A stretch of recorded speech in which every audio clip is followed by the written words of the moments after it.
Gledate Gorenjska poročila na GID TV.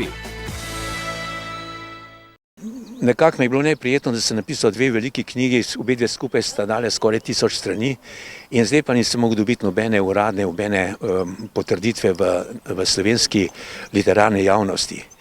In knjiga je čakala na radiju Ljubljana, da bi prišla v spored, čakala je na televiziji, da bi prišla v spored, čakala je na Slovenski akademiji znanosti in umetnosti, da bi jo nekdo prebral. Nihče mi ni hotel po enem letu dni niti odgovoriti. Bil sem tako presenečen in nekako tudi žalosten, da pravzaprav sem nekaj napisal, kar nima nobene pozornosti v naši javnosti.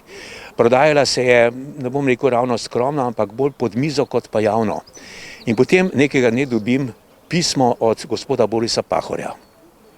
Tam mi napiše dolgo pismo, v katerem pravi, take knjige, ko ste jih vi napisal, to sta knjige, ki bi morali biti osnovno čtivo za profesorje srednje šole, da bi oni skozi to knjigo povedali, kaj se je dogajalo v preteklosti v naših krajih s slovenskim narodom. Jaz vam čestitam, ampak to, kar so delali nacisti in fašisti, so delali tudi komunisti. In takrat sem jaz videl, da je pravzaprav on človek, ki je prebral mojo knjigo in ceni moje pisanje, in takrat sva se midva nekako spoprijateljila. In od tistega časa, 3 leta nazaj, sodelujeva, torej se slišva skoraj morda nekajkrat na mesec, ga pokličem in podoben. In takrat sem videl, da je njegova psihologija, njegova filozofija življenja zelo podobna moji. Je zelo neposreden, je pošten, je borec za svobodo, za resnico, za poštenost, za lepoto, za narod, za lepoto slovenskega jezika. In prebral sem mnogo njegovih knjig in moram reči, da sem jih kar nekako posesal, vsakim veseljem sem jih bral, ker sem videl, da je na isti valovni dolžini. In mi je zelo veliko čas, da sem takrat bil z njim skupaj.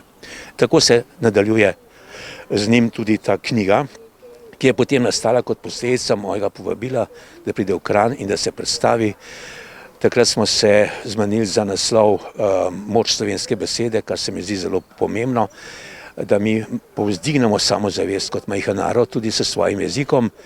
Prišel je, povedal je, v tej knjigi opisujem nekatere detajle, ki so zelo zanimivi, no in najin sodelovanje se še bolj poglobil. No in potem je ta stvar kar tekla naprej, jaz sem vse to, kar je on povedal, prelil v pisano besedo in temu sem pa še dodal nekatere stvari, ki so se medtem zgodile pri nas v tej družbi v tem času, tudi s teroristi in pa seveda tudi z problemi podnebja in pa vsem tem, kar pravzaprav nas občasne te vremenske katastrofe presenetijo. Namreč to je tudi predmet Pahorja, ki opozarja v njegovem razmišljanju, ki ga je imel na Evropskem parlamentu, da mi moramo tudi na tem področju nekaj narediti.